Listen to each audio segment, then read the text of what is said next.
안녕하십니까. 평양만사 김길선입니다.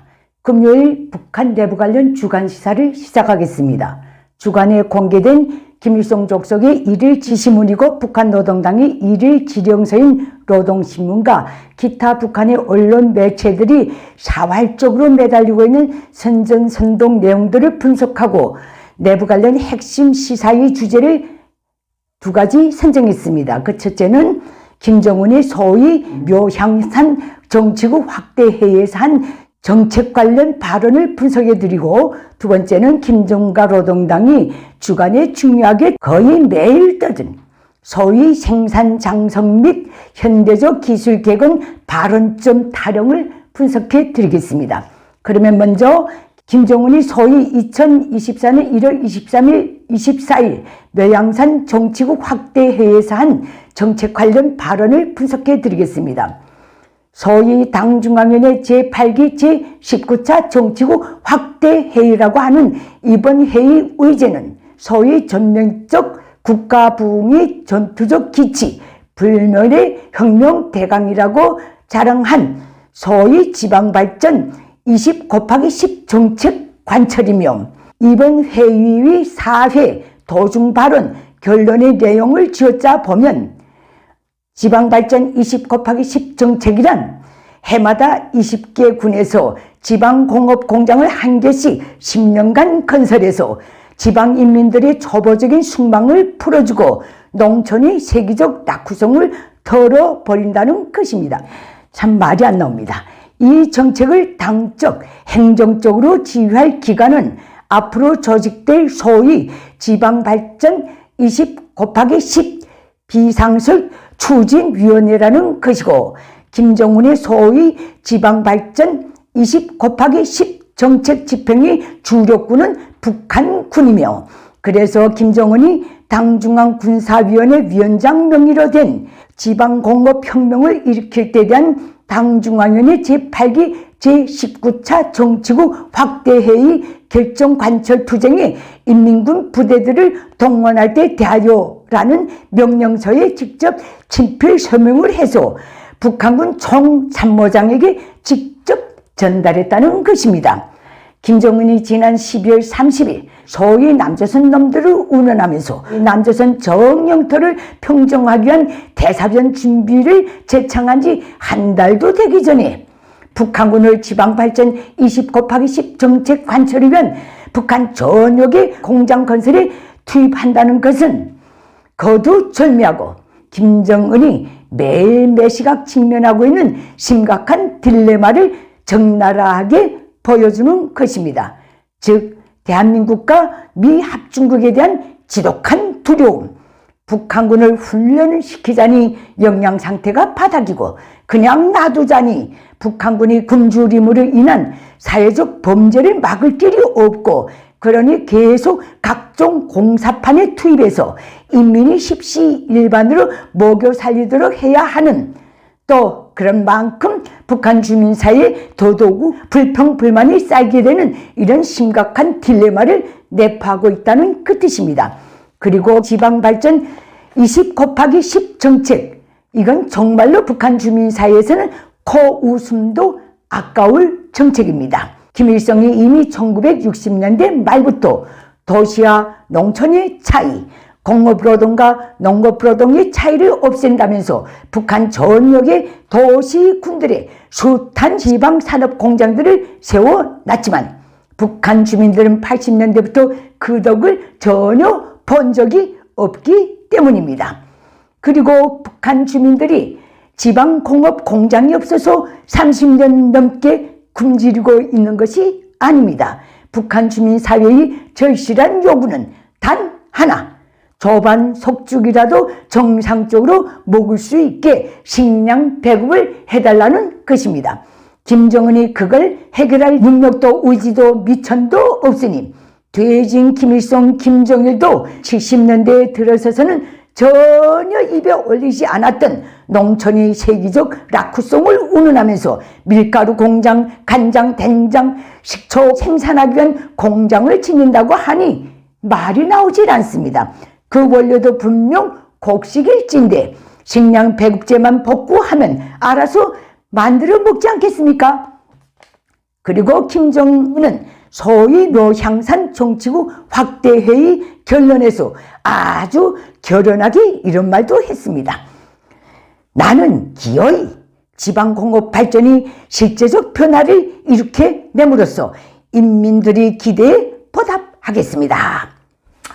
정은아, 김일성, 김정일도 돼지는 날까지 기어코 인민의 식생활 해결을 제창하면서 북한을 만성적인 아사지대로 만들었다.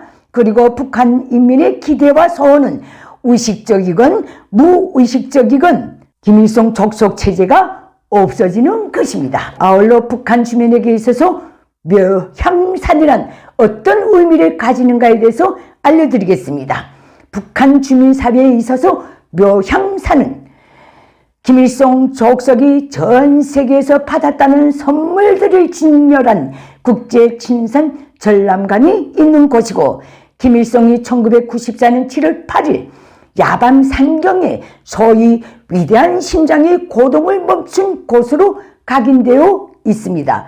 그리고 북한 기득권에게 묘향산은 김일성이 6월 말 7월 초 지방에서는 이미 식량 배급이 중단된 지 오래며 북한군도 식량 공부를 못해서 겨우 통강냉이를 삶아서 먹이고 있다는 보고를 받고 당 종무원 연속회의를 벌려놓고 나는 빨치산 때도 대원들에게 통강냉이는 먹이지 않았다고 길기를 뛰다가 심장마비로 급사한 아주 불운한 곳입니다.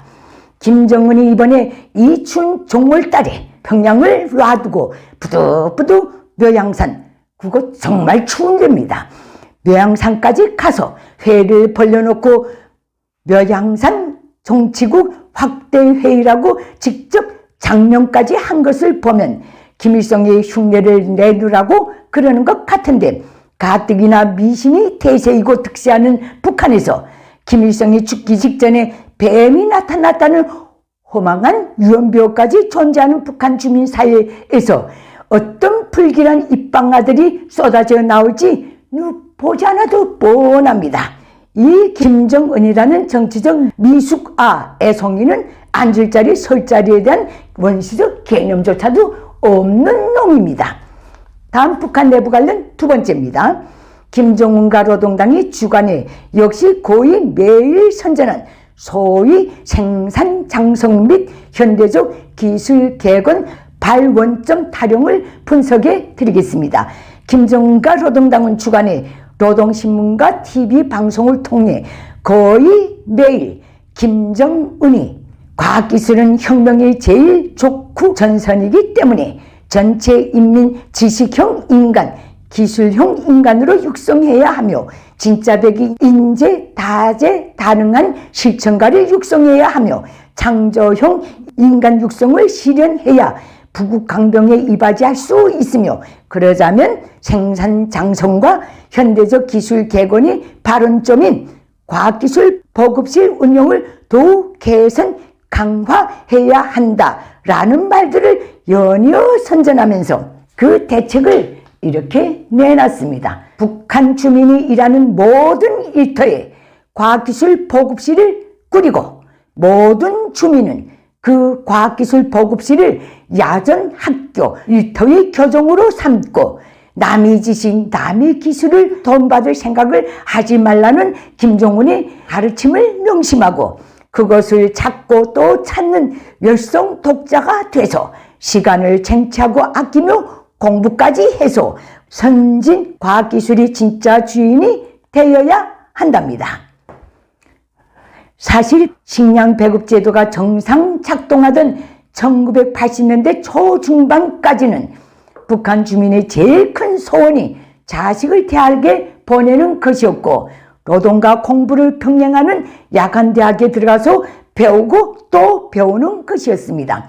그래서 김일성이 전체 인민이 한 개 이상의 대학 졸업증을 가진 전민 인테리어를 실현한다는 정책을 내놨을 때 너나 없이 진심으로 반기고 받아들였었습니다. 그랬던 북한 주민 사회를 향해 정치건 과학기술이건 관계없이 사대주의, 교조주의, 수종주의 반대를 제창하면서 국가를 폐쇄한 족속이 온 나라를 고물국가로 파괴하고 인민을 철저히 고립시킨 족속이 80년대 말부터 식량 배급제 붕괴로 북한 주민들이 힘이 낮은 수준이 정상적 삶을 깨끗이 파괴해서 북한의 온군 한 세대를 기형세대로 만든 족속이 초등학교 학생, 중고등 학생, 대학생, 노동자, 농민, 과학자, 기술자를 불문하고 책상머리에 앉을 새도 없이 농촌 동원, 발전소 동원, 살림집 건설 동원, 시도 때도 없이 끌어내고 있는 족속이 마치도 북한 주민이 배우려는 열망이 없어서 아직도 세계적 낙후성에서 벗어나지 못해서 부국 강병에 실현되지 못하고 있는 것처럼 뻔뻔스럽게 책임 전가를 하면서 참 입만 벌리면 선진 과학기술을 운운하고 만사가 귀찮은 북한 주민 사회를 향해 나름 세세기 지도자로 자처하면서 유식을 떠는 김정은의 자태가 심히 가련하기까지 합니다. 어떻게 들으셨습니까? 김일성 족속의 모든 정책은 저 체제가 수립된 첫날부터 오늘날까지 변함없이 김일성 족속이 내피셜에 준한 심히 비현실적이고 초현실적이고 파괴적인 것입니다.